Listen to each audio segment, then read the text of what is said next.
dengerin tentang reformasi perpajakan pada saat ini. Dicermati agar tahu dan juga mengerti.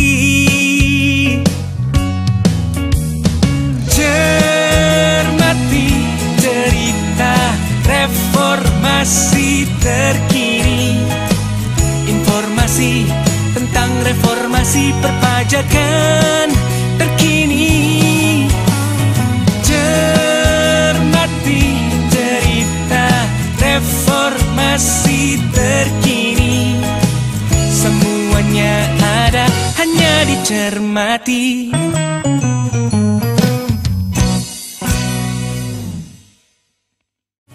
Cermati cerita reformasi terkini. Semuanya ada, hanya dicermati. Halo kawan pajak, selamat datang di podcast Cermati, cerita reformasi terkini, hanya dicermati. Harus dinyanyiin ini ya. Nah kawan pajak, podcast Cermati kali ini sudah memasuki episode kelima. Dan tentunya kita akan terus membahas hal-hal yang up to date dan menarik untuk disimak. Oh ya kawan pajak, podcast Cermati kali ini juga merupakan bagian dari rangkaian kegiatan Hari Uang Republik Indonesia yang ke-76. Nah, bagi kawan pajak yang ingin mengetahui informasi lebih lanjut mengenai kegiatan apa saja sih yang akan dilaksanakan dalam rangka peringatan Hari Uang Republik Indonesia yang ke-76, kawan pajak dapat langsung mengakses website HORI 76 di hori.kemenq.go.id. Nah, silahkan diakses ya untuk mengetahui semua informasi terkait HORI 76. Baik kawan pajak, pada episode kelima ini apa sih yang mau kita bahas? Saksikan terus bersama dengan saya, Desi Kristianti. Pandemi COVID-19 yang melanda dunia telah memberi tekanan berat terhadap perekonomian berbagai negara termasuk Indonesia. Pemerintah telah bekerja keras untuk menanggulangi dampak COVID-19 baik dari sisi kesehatan maupun ekonomi. APBN menjadi instrumen yang sangat penting dalam memberi dukungan terhadap pemulihan ekonomi, menanggulangi dampak pandemi, serta melindungi masyarakat dari guncangan perekonomian pasca pandemi. Belanja pemerintah ini digunakan untuk menangani COVID, melindungi masyarakat, dunia usaha dan usaha kecil menengah sehingga ekonomi dapat bertahan dari tekanan pandemi. Oleh karena itu, penerimaan pajak menjadi semakin penting dalam mendukung kebijakan pemerintah dalam rangka menjaga stabilitas ekonomi. Penerimaan pajak di tahun 2021 menjadi titik balik atas pencapaian penerimaan pajak dalam satu dekade terakhir. Dengan target yang ditetapkan pemerintah sebesar Rp1.229,6 triliun, DJP berhasil mencapai target yang ditetapkan. Tren peningkatan realisasi penerimaan pajak tahun 2021 masih berlanjut hingga saat ini.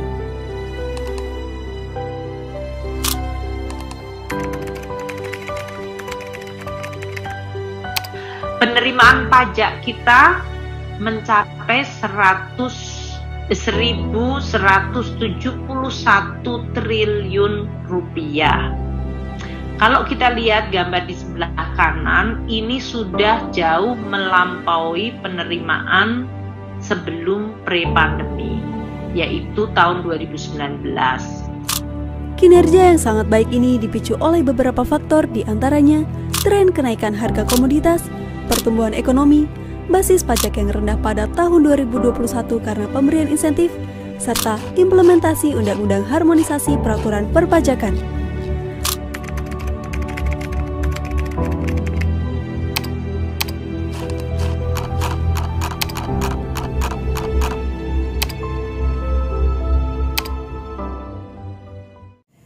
Direktorat Jenderal Pajak mencatat kinerja penerimaan pajak pada semester 1 tahun 2022 sangat positif dengan capaian sebesar 868,3 triliun rupiah. Angka tersebut naik 55,7% jika dibandingkan dengan periode yang sama pada tahun 2021 dan telah mencapai 58,5% dari target penerimaan pajak tahun 2022. Penerimaan pajak tersebut dipengaruhi oleh beberapa faktor, yaitu pertumbuhan ekonomi, basis pajak yang rendah pada tahun 2021 akibat insentif yang diberikan pada saat pandemi, adanya undang-undang harmonisasi peraturan perpajakan, ditambah dengan adanya windfall dari tren harga komoditas yang meningkat, dan tentunya dari program pengungkapan sukarela yang telah berhasil dilakukan pada tahun 2022. Namun pertanyaannya adalah, bagaimana Direktorat Jenderal Pajak dapat mempertahankan kinerja penerimaan tersebut di masa mendatang? Dan bagaimana juga peran pengawasan pajak untuk mendukung hal tersebut? Untuk menjawab pertanyaan tersebut, telah hadir bersama saya di studio Cermati lantai 16 Kantor Pusat Direktorat Jenderal Pajak, staf ahli Menteri Keuangan bidang pengawasan pajak, Bapak Nur Fransa Wirasakti. Halo Pak Fran, apa kabar? Kabar baik. Sehat ya Pak? Ya. Sehat. Terima kasih Pak sudah hadir di podcast Cermati di tengah kesibukannya sebagai staf ahli Menteri Keuangan Pak. Yuk Pak, Cermati kali ini juga kita laksanakan ini merupakan bagian dari rangkaian kegiatan Hari Uang Republik Indonesia. Ya? Betul Pak, yang nanti akan dirayakan di tanggal 30 Oktober tahun 2022. Baik Pak. Pak Frans, seperti yang tadi sudah kita sampaikan ya Pak, kita tahu bahwa kinerja penerimaan pajak hingga semester 1 ini kan sangat positif ya Pak. Walaupun kita juga tahu bahwa penerimaan ini tuh ditopang oleh windfall tax dan juga program pengungkapan sukarela nih yang berhasil telah kita lakukan di tahun 2022 ini. Nah, kondisi windfall tax ini kan mungkin tidak akan terulang nih Pak di tahun depan, mungkin ya Pak ya, gitu. Nah, kalau menurut Bapak sendiri gitu, apakah kondisi global ini masih akan mendukung tren penerimaan pajak yang positif, Pak? Ya, terima kasih Mbak Eci. Memang benar disadari bahwa penerimaan pajak kita sangat dipengaruhi oleh tadi harga komoditas yang naik maka seiring dengan adanya permintaan yang melonjak. Ini juga mungkin disebabkan karena adanya demand shock, karena orang mulai beraktivitas kan, yang betul, tadinya Pak. Karena pandemi COVID, ya, mereka diem di rumah, nggak kemana-mana, tidak beraktivitas, tidak berkegiatan ekonomi. Tapi kemudian setelah pandemi sedikit lumayan berakhir, mereka harus mulai bergerak, mobilitas tinggi sehingga membutuhkan banyak energi dan lain sebagainya. Juga udah memasuki winter kan sekarang di luar negeri juga, sehingga harga komoditas itu ikut naik juga. Nah tentu saja tadi sampaikan juga Mbak Eci, belum tentu juga di tahun depan akan kondisinya stabil ini. Apakah nanti ada kestabilan baru sehingga nanti harga komoditas itu akan stabil sehingga berpengaruh kepada penerimaan. Nah kita tentu saja berharap juga bahwa walaupun maksudnya nanti harganya itu mencapai equilibrium baru, keseimbangan baru, yang tentu saja mungkin bisa jadi kalau sekarang kalau lihat kan harganya udah mulai turun tuh, harga minyak turun dan lain sebagainya.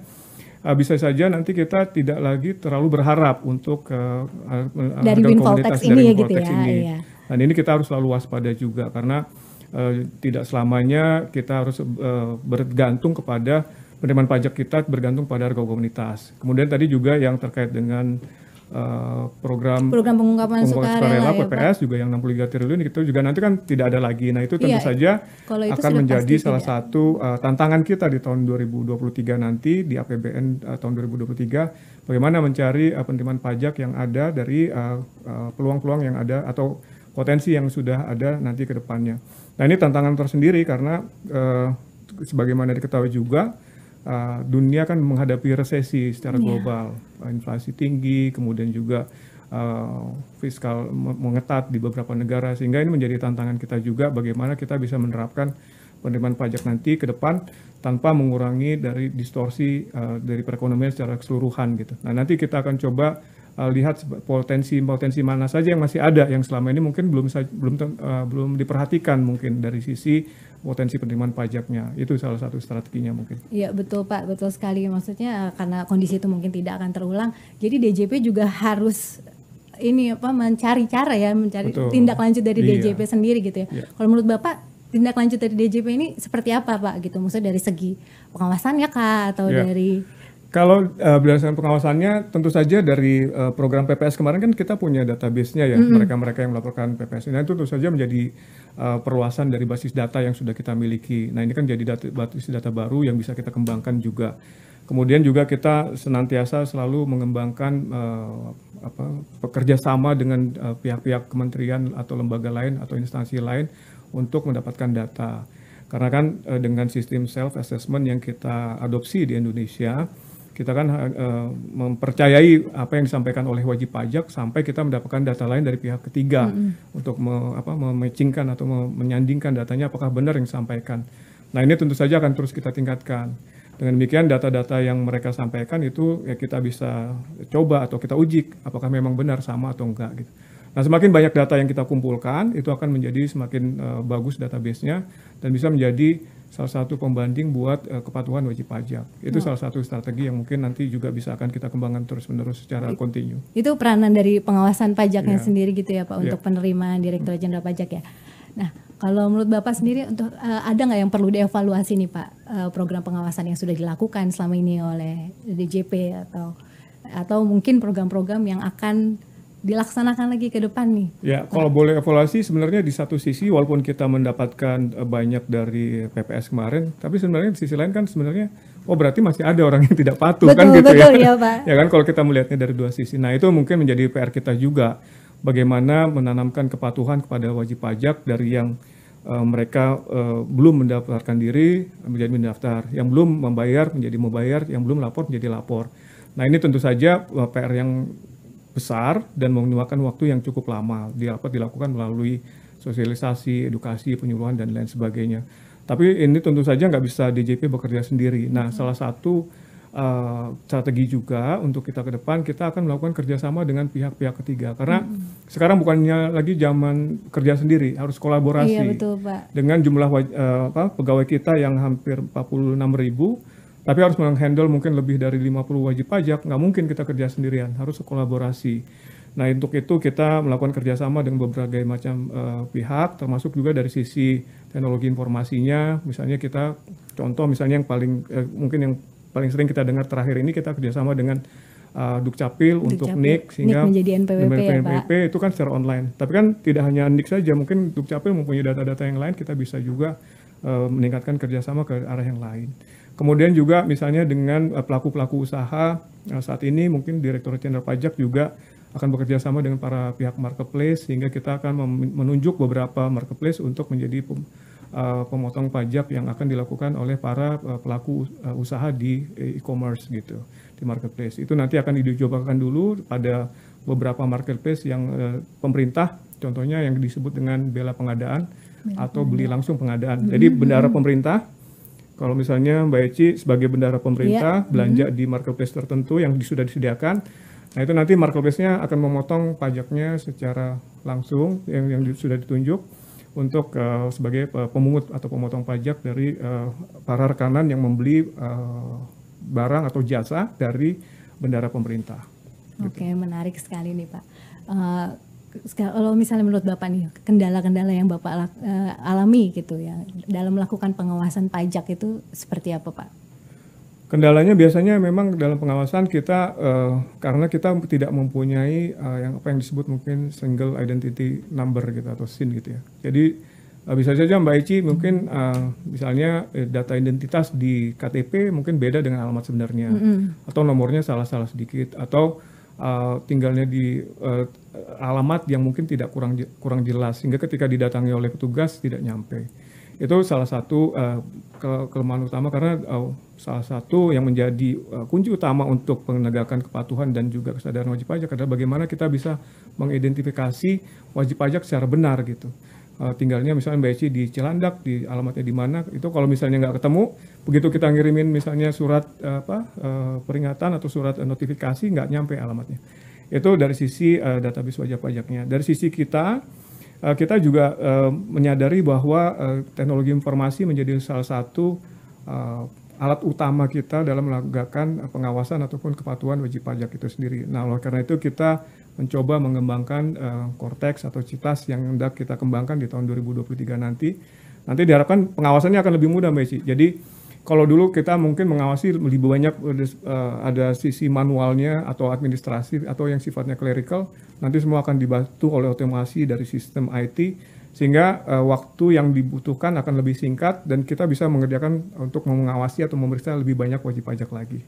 Seperti itu. Baik Pak, Bapak tadi kan membahas ini ya, menyinggung soal yang NIK menjadi NPWP gitu, karena kita belum single identification number nih Pak ya.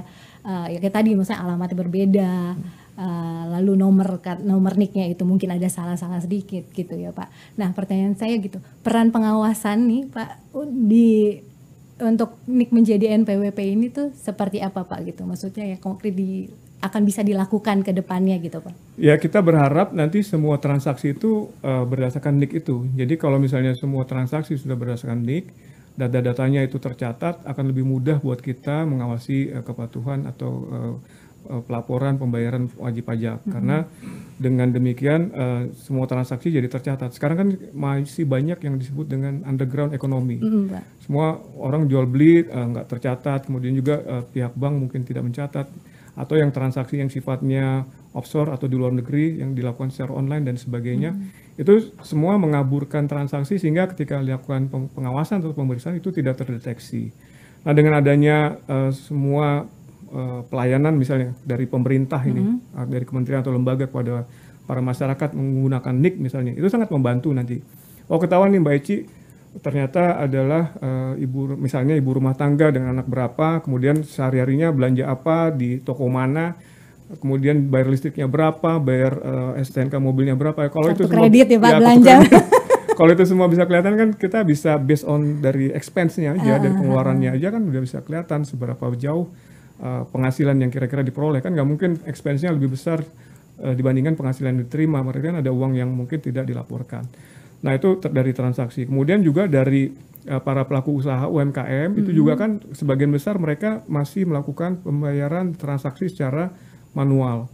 Nah itu juga masih menjadi salah satu tantangan juga buat kita. Bagaimana caranya supaya mereka masuk ke dalam transaksi yang tercatat sehingga nanti selain memberikan kemudahan sendiri kepada UMKM tersebut juga membantu kita dalam melakukan pengawasan atau pemeriksaan terhadap kewajiban perpajakan mereka gitu. Oke, Pak kita kembali lagi ke pertanyaan nih Pak.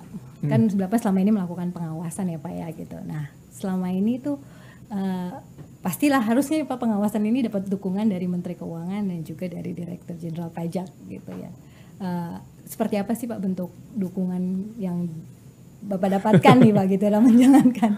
Ya tentu saja kita sebagai pembantu Menteri Keuangan dan juga Pak Dirjen Pajak tentu saja kita selalu mendapatkan arahan tentang bagaimana kita melakukan pengawasan pajak dan dukungan secara penuh diberikan kepada dari Menteri Keuangan kepada kami sebagai staf ahli pengawasan pajak, terutama juga beliau selalu bilang kalau misalnya saya dibutuhkan untuk apa, bicarakan dengan saya, nanti bisa kita jalankan apabila memang bisa dieksekusi. Itu juga dengan Pak Dirjen, mereka memberikan banyak sekali arahan terkait bagaimana pengembangan pengawasan perpajakan ke depan. Nah salah satu contoh yang mudah adalah ketika Pak Dirjen ingin melakukan pembentukan KPP levelnya Madya ya, level antara Pratama, Madya dan besar di Madya ditambah. Yang tugas yang utamanya adalah supaya pengawasan itu lebih banyak lagi bagi wajib pajak yang dianggap bukan besar ya. Kalau besar kan di kantor wajib pajak besar, tapi dia setengah besar. Nah ini kemudian tanpa merubah dari struktur organisasi secara keseluruhan, kita dapat dengan mudah mendapatkan otorisasi dari Menteri Keuangan dan juga Dirjen untuk mengubah beberapa kantor pelayanan pajak Pratama menjadi Madya, sehingga pengawasan itu menjadi lebih melekat lagi dalam lebih fokus.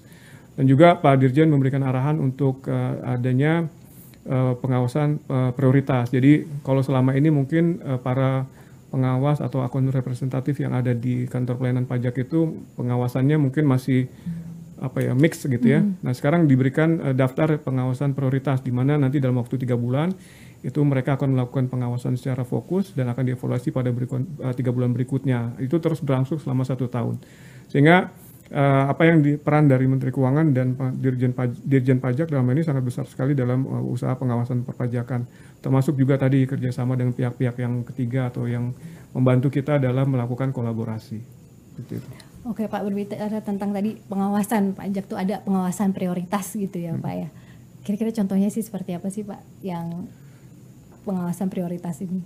Ya, pengawasan prioritas itu seperti kalau misalnya dari sisi kita, karena kita misalnya mengawasi beberapa, kan tadi WP-nya kan banyak nih, nggak mungkin kan kita awasin semua. Pasti kan ada prioritas, baik dari mungkin dari ada nilai transaksi yang kita ketahui, dari volume perdagangan yang mereka lakukan, dari pembelian yang mereka lakukan. Pokoknya sebanyak mungkin data yang kita peroleh, yang dikumpulkan oleh teman-teman dari baik itu dari KPP, dari Kanwil maupun Kantor Pusat, itu menjadi prioritas apabila memang diasumsikan atau diperkirakan bahwa data-data tersebut belum dilaporkan dalam kewajiban perpajakannya. Itu yang menjadi prioritas.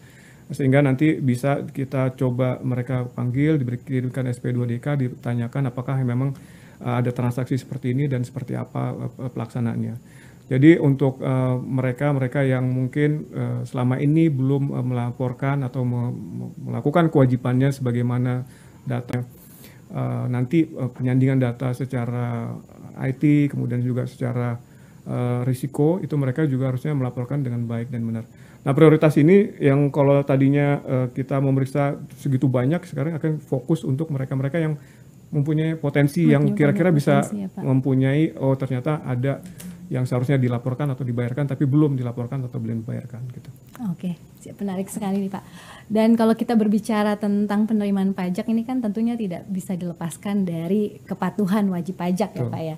Nah, bagaimana nih menurut Bapak dengan kondisi kepatuhan wajib pajak saat ini gitu di Indonesia? Ya, kalau kita lihat kepatuhan wajib pajak itu kan sejalan dengan bagaimana kita memberikan pelayanan dalam sisi kemudahan mereka dalam melakukan kepatuhan tersebut. Nah itu yang dari kalau saya kan dari sisi pengawasannya berarti bagaimana supaya mereka dengan mudah dapat melakukan atau melaksanakan kepatuhan sebelum diawasi tentu saja. Betul. Nah itu tentu saja kita akan mencoba memberikan bagaimana suatu ekosistem yang bagus atau environment atau lingkungan yang bagus supaya mereka juga mudah dalam melakukan pelaksanaan kewajiban perpajakan. Saya ambil contoh misalnya gini, misalnya Mbak Eci pelaku UMKM gitu. Pelaku UMKM itu kan kalau misalnya melakukan transaksi biasanya kan secara manual tanpa pakai alat dan lain sebagainya.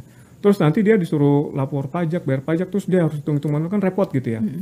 Nah kan sekarang ini misalnya pelaku usaha UMKM itu sudah banyak yang terhubung dengan marketplace yang sifatnya online. Dia jualan semua dari handphone kan, udah gampang sekali. Nah bagaimana caranya supaya nanti dari data-data penjualan mereka, pembelian mereka itu bisa kita coba buat satu layanan yang sifatnya komprehensif sehingga nanti ketika mereka akan melaporkan mereka tinggal pencet tombol aja gitu baik mau bayar mau lapor sehingga akan mempermudah mereka. Nah itu yang akan coba kita kembangkan. Dengan demikian mereka kepatuhannya itu akan linear dengan kemudahan harusnya seperti itu. Kalau banyak sekali yang kami tanyakan kepada mereka, Pak sebenarnya bukan saya nggak mau bayar pajak tapi bayar pajak susah gitu mungkin beberapa ada yang kita bilang begitu kan ribet ngitungnya Pak ada yang bilang begitu juga. Tapi kalau misalnya kita sediakan fasilitas untuk menghitung secara otomatis kemudian bayarnya juga gampang kalau istilahnya Bu Menteri Keuangan itu membayar semudah membayar pulsa gitu kan. Betul, Pak, ya. Nah itu kan mungkin akan membantu dengan demikian kepatuhan mereka juga akan meningkat walaupun mungkin kalau pelaku usaha UMKM dari sisi penerimaan perpajakan yang nggak banyak, tapi kan nanti mereka akan meningkat naik kelas kalau misalnya omsetnya makin besar, penjualan makin besar, otomatis pembayaran pajaknya juga akan semakin besar. Itu yang kita dorong. Jadi kita mencoba menciptakan ekosistem yang mendorong mereka untuk lebih mudah dalam melakukan kewajiban perpajakan. Ya kayak seperti saat ini kan sebenarnya kita udah punya pajak ya Pak ya. Betul. Ya, itu kan salah satunya itu. Itu yang akan kita kembangkan menjadi basis dari nanti layanan perpajakan yang akan kita berikan kepada wajib pajak. Oke Pak. Nah kalau misalnya nih Pak mengenai kepatuhan wajib pajak tadi gitu, apakah setelah bisa dilakukan pengawasan gitu Pak, ada peningkatan signifikan gitu Pak dalam penerimaan? Saya rasa ada pengaruhnya karena ya Mbak Ici lah kalau misalnya nggak diawasin pasti kan mau ngapain gue nggak ada yang tahu kan gitu ya. Tapi kalau misalnya diawasin hati-hati loh gitu pasti kan ada rasa sungkan atau segan untuk melakukan tindakan-tindakan penghindaran pajak gitu. Nah itulah mengapa pentingnya pengawasan.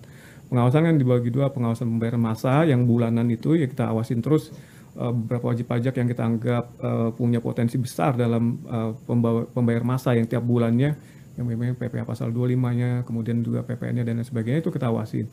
Sehingga mereka juga ketika misalnya belum pada saat jatuh tempo belum membayar itu mereka bisa kita ingatkan. Kemudian juga ada pengawasan kepatuhan material di mana mereka juga dari sisi pemeriksaannya, penagihannya juga kita lakukan. Dan ini juga berpengaruh cukup signifikan ketika kemarin pada saat boom komoditas kemarin, beberapa wajib pajak juga kita himbau untuk melakukan penyesuaian dari pembayaran masanya, karena dianggap ternyata ada ada windfall tadi kan, ya, betul, harusnya Pak, ada penyesuaian atau dinamisasi dari pembayaran pajak pembayaran masanya. Nah itu tugasnya dari para pengawas itu. Nah kenapa kita coba ini kembangkan juga supaya mereka juga merasa tadi ada awareness, oh saya diawasin ternyata pergerakan saya diketahui orang pajak gitu dari sisi ini. Nah itu secara psikologis juga berpengaruh sehingga mereka mungkin pelan-pelan akan menjadi patuh. Iya, ini jadi meningkatkan awareness-nya para wajib pajak juga ya Pak, masyarakat gitu. Mungkin kalau kayak kepatuhan wajib pajak tuh kan kesannya untuk mereka yang sudah terdaftar sebagai wajib pajak gitu. Sedangkan kalau untuk kesadaran masyarakat tuh untuk masyarakat juga yang selama ini belum bayar pajak jadi membayar pajak gitu. Gitu betul Pak. Nah, menurut Bapak nih upaya pengawasan untuk menjaga atau meningkatkan tingkat kepatuhan wajib pajak dan juga kesadaran wajib pajak.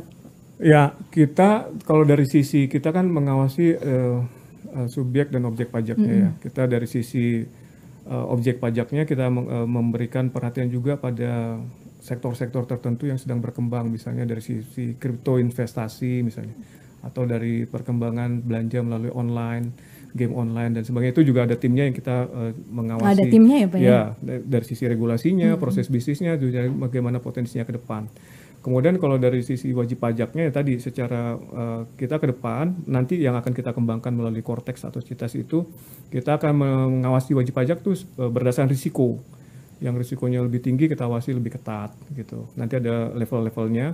Tapi by system nanti dikeluarkan, oh ini loh yang harus kita diawasin, sehingga nanti mereka akan lebih mudah dalam melakukan pengawasan dibandingin misalnya mengawasi jutaan wajib pajak, ya kita awasin yang berisiko tinggi yang aja. Kalau yang udah nggak berisiko kita anggap sudah patuh, ya udah kita mungkin adakan edukasi secara soft gitu ya. Tapi kalau udah mengawas ini risikonya tinggi mungkin akan.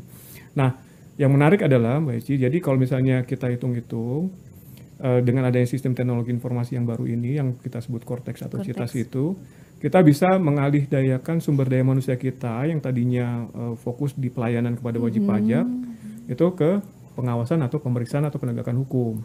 Itu jumlahnya sekitar 6.000-an dari yang tadinya misalnya memberikan pelayanan. Itu semua nanti bisa digantikan oleh IT, oleh sistem informasi, ataupun diberikan pelayanannya secara online sehingga mereka bisa mengerjakan sendiri, mengamati sendiri, melapor sendiri, membayar sendiri, sehingga ini mengurangi. Nah, yang mereka-mereka yang tadinya ini jadi bukan nggak nganggu, pengangguran atau dipecat enggak, tapi dipindahkan jadi untuk pengawasan. Jadi kedepannya iya Pak. Jadi akan lebih banyak lagi yang diawasi pegawai pajak yang memang tugasnya juga nanti. Betul. Jadi kembali ke core bisnisnya Ditjen Pajak. Pengawasan ya Pak ya. Nah, tapi pelayanan tetap kita tindakan tapi melalui teknologi. Ya sama seperti bank ataupun bisnis pelayanan atau hospitality yang lain kan semua sekarang menggunakan teknologi informasi. Tentu saja kita juga harus mengikuti itu. Dan itu juga akan mempermudah kita karena nggak mungkin kita melayani puluhan juta wajib pajak secara manual gitu. Oke. Baik sekali Pak. Ini menarik sekali, tapi kita break dulu sebentar ya Pak, karena kita akan masuk ke segmen berikutnya, yaitu segmen penyuluh menjawab. Bersama dengan Ibu Dian Anggraeni dan Bapak Arief Yunianto dari Direktorat P2 Humas Kantor Pusat Direktorat Jenderal Pajak. Silahkan. Terima kasih, Studio 1, Lantai 16, Kantor Pusat Direktorat Jenderal Pajak. Mas Arief, saat ini kita sedang berada di mana ini? Ya, saat ini kita sedang berada di lantai 3 Perpustakaan Direktorat Jenderal Pajak, tempat kami, para Fiskus, mengupgrade diri, menimba ilmu untuk kemudian agar bisa memberikan layanan yang lebih baik dan lebih profesional kepada wajib pajak. Baik, pada kesempatan yang berbahagia ini, di tempat yang luar biasa ini, kita akan menjawab beberapa pertanyaan dari kawan pajak dalam segmen Penyuluh Menjawab. Semuanya ada, hanya dicermati.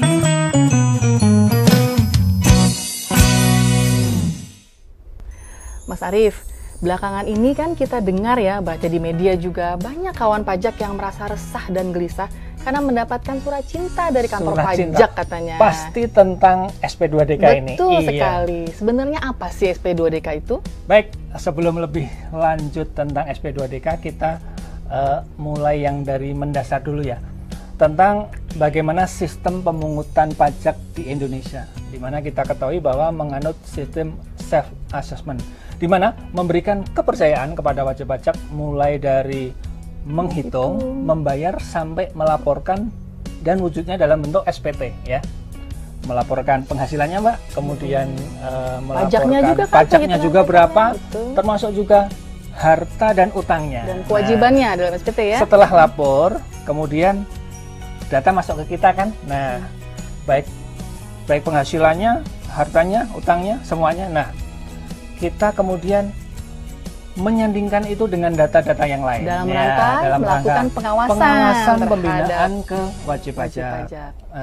Nah, kemudian ternyata datanya itu misalnya salah satu ya, wajib pajak melaporkan satu rumah seharga 1 miliar. Padahal di data di tempat kita itu ada 2 rumah ya, ada satu di Pondok Indah, satu di Pluit misalnya kan. Nah, yang di Pluit belum dilaporkan, maka kemudian kita mengirimkanlah apa yang disebut SP2DK ya, surat permintaan penjelasan, sesuai namanya, semantiknya ya, surat yang meminta penjelasan kepada wajib pajak atas apa? Data dan atau keterangan. Nah, jika bicara data dan atau keterangan tadi, tentu Direktorat Jenderal Pajak tidak main-main ya Mas Arief ya, bahwa Direktorat Jenderal Pajak mendapatkan data atas transaksi keuangan yang dilakukan oleh kawan pajak.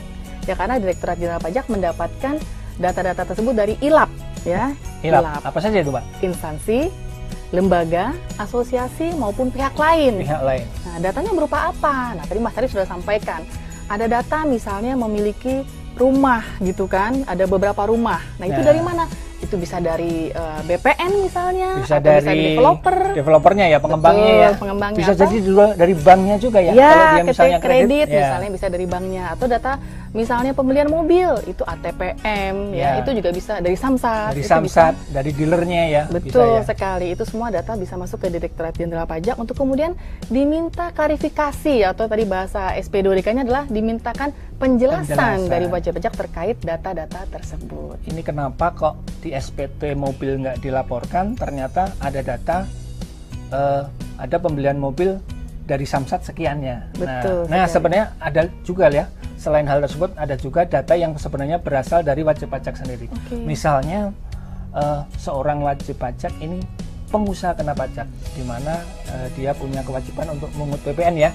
Nah itu datanya SPT tahunan PPH kita sandingkan dengan SPT PPN. Nah, ternyata tidak sama. Nah, kemudian ya itu tadi diminta penjelasan apakah memang belum dilaporkan di salah satu SPT-nya, atau sebenarnya wajib pajak bisa menjelaskan lain bahwa sebenarnya yang kita laporkan itu tidak semuanya barang kena pajak, makanya SPT PPN dan PPH berbeda. Bisa berbeda. Yang penting ada penjelasannya ya. Karena artinya SP2DK itu juga tidak, kalau pakai bahasa ini gampangnya ya Mas Arief, tidak ujuk-ujuk gitu ya dikenakan pajak. Tidak serta-merta. Artinya wajib pajak atau kawan pajak diberikan kesempatan untuk mengklarifikasi, karena kalau kita bicara ketetapan pajak yang diatur dalam undang-undang itu adalah dalam bentuk surat ketetapan pajak atau surat tagihan pajak, sedangkan SP2DK belum merupakan, baik itu ketetapan pajak kurang bayar ataupun kurang bayar tambahannya. Betul.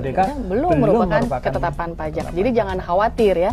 Nah, sedangkan kawan pajak sendiri misal ingin mengklarifikasi itu gimana caranya Mas Arief? Nah, kalau mau mengklarifikasi ya ada banyak pilihan nih wajib pajak ya. Misalnya gini, contoh aja tadi penghasilan di tahun kemarin itu seorang wajib pajak 500 juta rupiah. Kemudian ada data ya dari developer, dia beli rumah 2 miliar. Nah, nggak nyambung kan? Ini nggak nyambung. Masa penghasilan 500 beli 2 miliar. Nah, di sini wajib pajak misalnya, saya beli 2 miliar, tapi sebenarnya saya itu hanya membeli kredit, uang mukanya 400. Nah, ini mulai nyambung kan? Jadi mulai make sense ya. Kan? Dengan penghasilan dia 500, 400, sisanya kredit. Satu alternatif itu. Kemudian yang kedua, bisa juga sebenarnya maaf memang saya belum melaporkan rumah itu dan rumah itu saya peroleh dari penghasilan yang sebelum saya laporkan. Misalnya selain mendapatkan gaji gitu ya, tadi wajib pajak tadi juga punya penghasilan lain gitu, punya toko, punya showroom mobil misalnya gitu ya. Nah, itu penghasilan belum dilaporkan dalam SPT. Sehingga kalau seperti itu silakan saja kawan pajak menanggapinya dengan cara membetulkan SPT seperti itu ya. Langsung pembetulan ya. Iya, jadi tidak perlu datang ke kantor pajak juga, langsung saja karena merasa oh memang benar nih ada data yang belum saya laporkan. Jadi bisa langsung melakukan pembetulan SPT. Dan seperti itu ya Mas Arif ya. Harus diingat ya, wajib pajak tadi sudah disampaikan Mbak Dian, bisa menjelaskan, bisa juga langsung membetulkan, dan ini diberi jangka waktu ya. Masih cukup longgar kok jangka waktunya, yaitu 14 hari. 14 hari. Kan masih bisa ngumpulin misalnya, oh iya saya dulu beli rumah ini ke bank ini, kemudian kreditnya lewat bank ini, kemudian saya memang beli kredit dan sebagainya, bisa dikumpulkan. Yang penting bisa dibuktikan bahwa memang pembelian rumah itu misalnya dalam bentuk kredit, seperti dengan dokumen-dokumen yang berkaitan dengan transaksi tersebut. Seperti itu Mas Arif ya? Oke. Nah, kalau tadi sudah dikasih waktu yang cukup 14 hari, kemudian diberikan juga keleluasaan ya dalam menjawab, bisa datang ke kantor pajak, bisa menyampaikan secara tertulis ya Mas Arif ya? Salah satunya datang ke kantor pajak kalau ingin memang mengobrol lebih banyak ya dengan para pegawai pajak, dengan orang-orang seperti Mas Arif ini ya. Ya. Kemudian juga bisa per surat ya. Surat boleh. Atau juga tadi yang disebutkan Mbak Dian, bisa langsung dalam bentuk SPT pembetulan. Karena memang mengakui bahwa atas harta tersebut berikut mungkin termasuk penghasilannya yang belum dilaporkan, langsung dilaporkan juga bisa. Nah, dengan ada keleluasan seperti itu, maka sungguh sayang ya Mas Arif jika kawan pajak tidak memanfaatkan kesempatan untuk memberikan penjelasan atas SP2DK. Iya, benar sekali. Ini menarik Mbak. Jadi contoh yang tadi aja langsung ya, tadi rumah ada SP2DK, saudara ada pembelian rumah 2 miliar. Nah, sementara penghasilan saudara 500 dan rumah tersebut yang dilaporkan. Nah, ya. Nah, kalau nggak menanggapi, maka berarti kita kan, Direktorat Jenderal Pajak akan menganggap berarti memang tahun tersebut Anda beli rumah 2 miliar cash. Nah, karena data yang ada bunyi seperti itu dan tidak ada sanggahan. Kalau menanggapi, oh saya itu kredit, nah itu tertuang dalam. Jadi ini sebuah kesempatan ya, memang ya, untuk menjelaskan. Jangan disia-siakan oleh kawan pajak semua. Jadi kalau dapat SP2DK, ingat dalam jangka waktu 14 hari silahkan berikan tanggapan, berikan penjelasan ya dengan cara-cara sudah dijelaskan tadi. Ya demikian Mas Arif ya, sepertinya sudah selesai diskusi kita, sudah menjawab beberapa keraguan ya atau hal-hal yang sering ditanyakan oleh kawan pajak. Mungkin perlu digarisbawahi lagi ya, awal 1 bahwa ini adalah surat permintaan penjelasan, ya dijelaskan saja. Kemudian yang kedua tadi, ini bukan tagihan pajak. Tagihan pajak tadi. Jadi jangan takut, jangan cemas, jangan rasa gelisah. Hanya surat tagihan pajak atau surat ketetapan pajak, baik itu kurang bayar ataupun kurang bayar tambahan. Cukup dijelaskan saja. Kemudian ingat juga jangka waktu 14 hari. Dan juga yang terakhir diberikan alternatif banyak ya Mbak ya. Bisa datang sendiri, bisa SP bulan ataupun bisa juga lewat surat ya. Baik, terima kasih kawan pajak atas perhatiannya. Semoga diskusi kita pada hari ini bisa bermanfaat buat kawan pajak semua di dalam melakukan kewajiban perpajakannya. Baik, kawan pajak yang ingin mengetahui lebih lanjut tentang informasi perpajakan, silahkan mengikuti Tax Live di akun resmi Instagram Direktorat Jenderal Pajak, akun Ditjen Pajak RI, setiap hari Kamis jam 15.00 waktu Indonesia bagian Barat. Baik, sekian dari kami. Terima kasih. Kami kembalikan ke Studio 1 lantai 16 Kantor Pusat Direktorat Jenderal Pajak. Sampai jumpa dalam segmen Penyuluh Menjawab selanjutnya. Semuanya ada, hanya dicermati.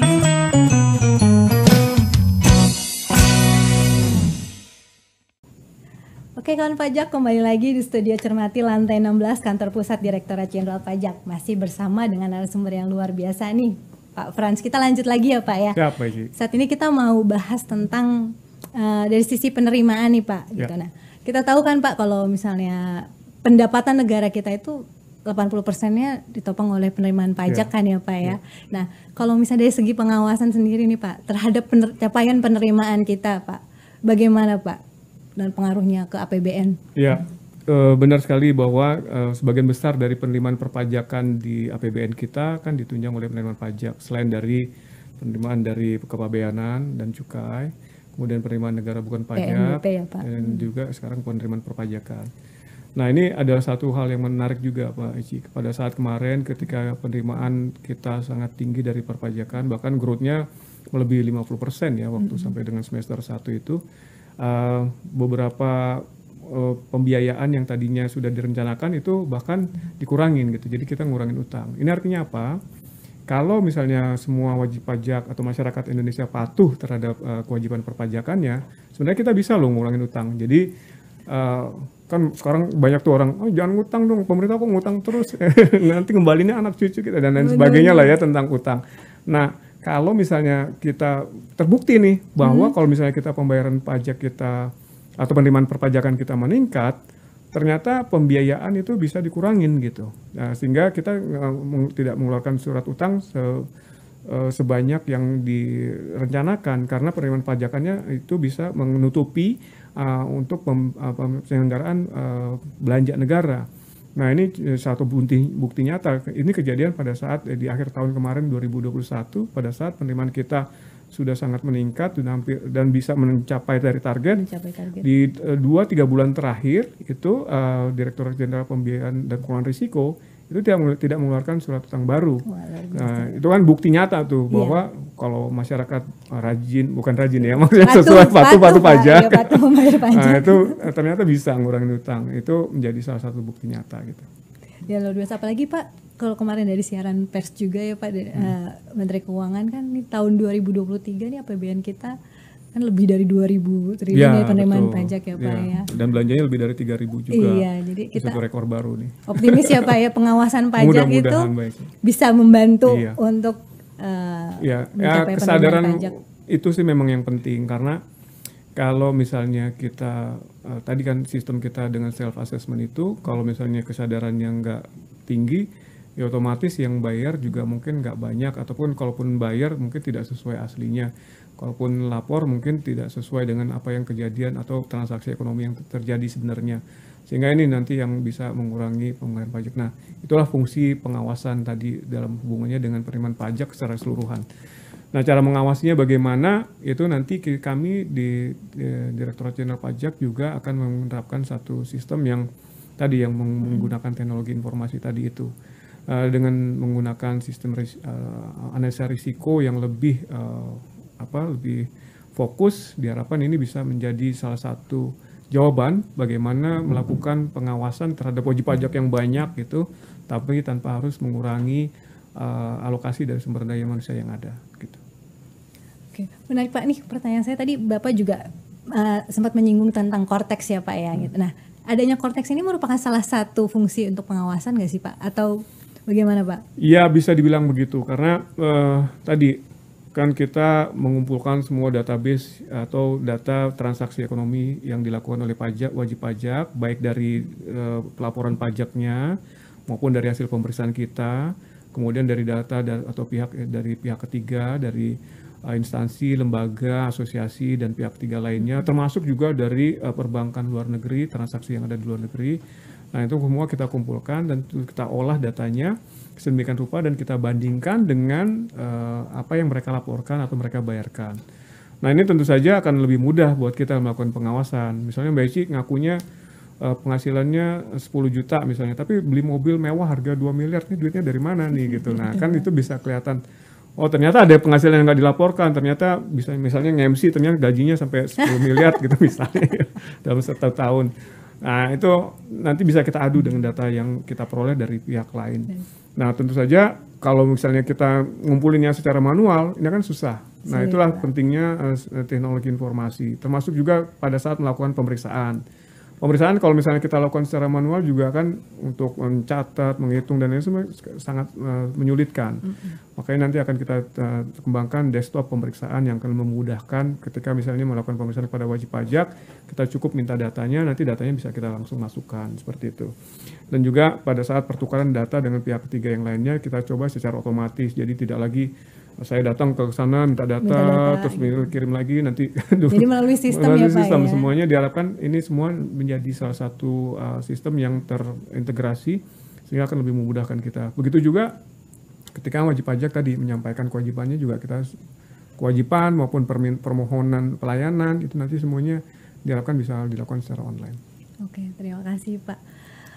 Ini pertanyaan terakhir nih Pak, saya mau tanya tentang keberhasilan di pengawasan pajak gitu. Menurut Bapak apakah pengawasan pajak saat ini sudah berhasil gitu Pak, atau ada contoh realnya yang dilakukan di bentuk pengawasan pajaknya? Ya, kalau kita lihat pertama mungkin evaluasi ya dari tax amnesty yang pertama, kemudian dengan program PPS yang kedua, itu kita lihat perbedaannya ada perbedaan menyolok sebenarnya. Mbak Ici perhatiin nggak? Kalau kita yang pertama itu kebanyakan masyarakat luas dan pengusaha. Tapi yang kedua ini banyak pegawai negeri ASN maupun TNI maupun Polri juga yang ikut melakukan PPS. Ini artinya apa? Artinya kita sudah punya lebih banyak data dari yang di sebelumnya gitu, sehingga data-data terkait dengan kegiatan ekonomi bisa kita kumpulkan bahkan dari siapapun juga. Jadi tidak melihat lagi status sosial, kemudian jabatan dan sebagainya, sehingga ini kelihatan kemajuan yang cukup signifikan. Jadi ada selisih data yang mereka laporkan dan mereka bayarkan, itu bisa kita lihat dari jumlah mereka yang melaporkan di program pengungkapan sukarela yang terakhir kemarin. Itu yang pertama, kalau bisa dibilang keberhasilan dari pengawasannya. Yang kedua, dengan adanya fokus yang programnya Pak Dirjen untuk membentuk 18 kantor pelayanan madya baru, itu memang lebih fokus untuk melakukan pengawasan kepada mereka yang mempunyai kira-kira potensi dari sisi penerimaan perpajakannya. Itu juga menurut saya satu keberhasilan dari Pak Dirjen Pajak dari strateginya.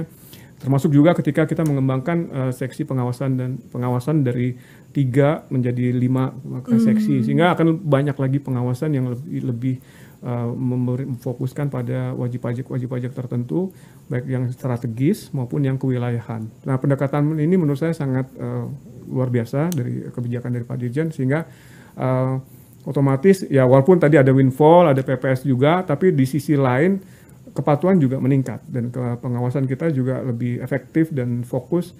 Dan ke depan kita ada strategi baru yang kita akan mengembangkan yang namanya komite kepatuhan. Ya, nanti ada strategi baru lagi, tapi belum bisa diceritakan sekarang Pak, masih belum bisa diceritakan sekarang gitu, masih digodok nih Pak ya kebijakannya. Masih kita bahas di internal. Oke, baik Pak. Terima kasih Pak. Nih untuk mendukung keberhasilan pengawasan pajak itu ada nggak pesan yang mau Bapak sampaikan kepada pegawai pajak kan juga yang mengikuti acara ini kan pegawai pajak dan juga wajib pajak nih Pak, atau masyarakat luas gitu?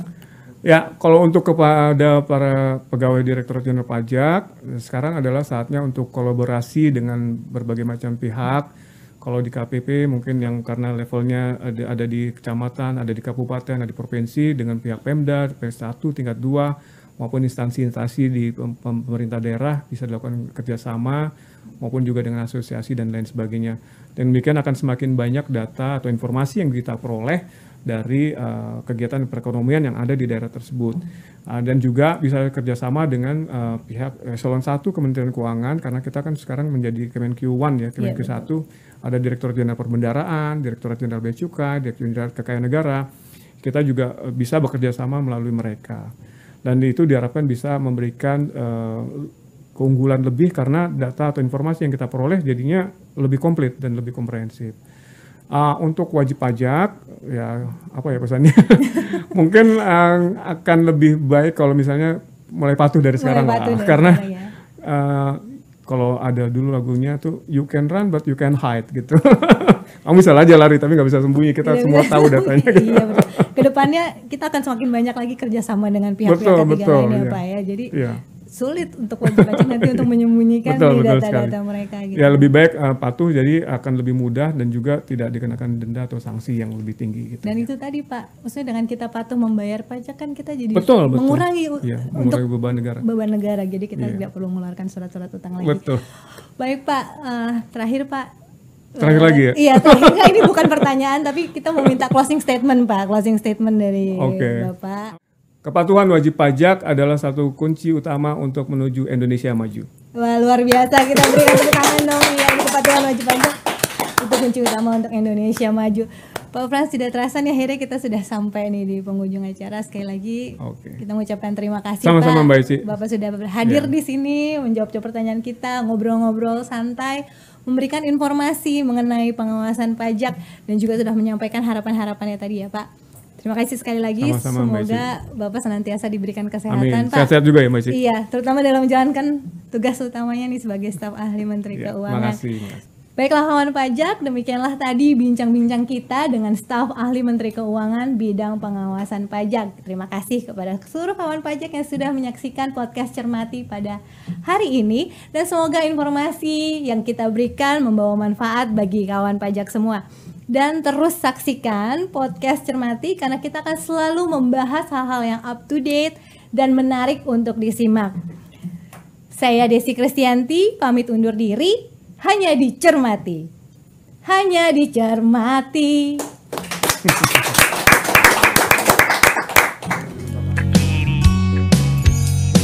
Yuk dengerin tentang reformasi perpajakan pada saat ini. Dicermati agar tahu dan juga mengerti. Cermati cerita reformasi terkini. Semuanya ada hanya dicermati.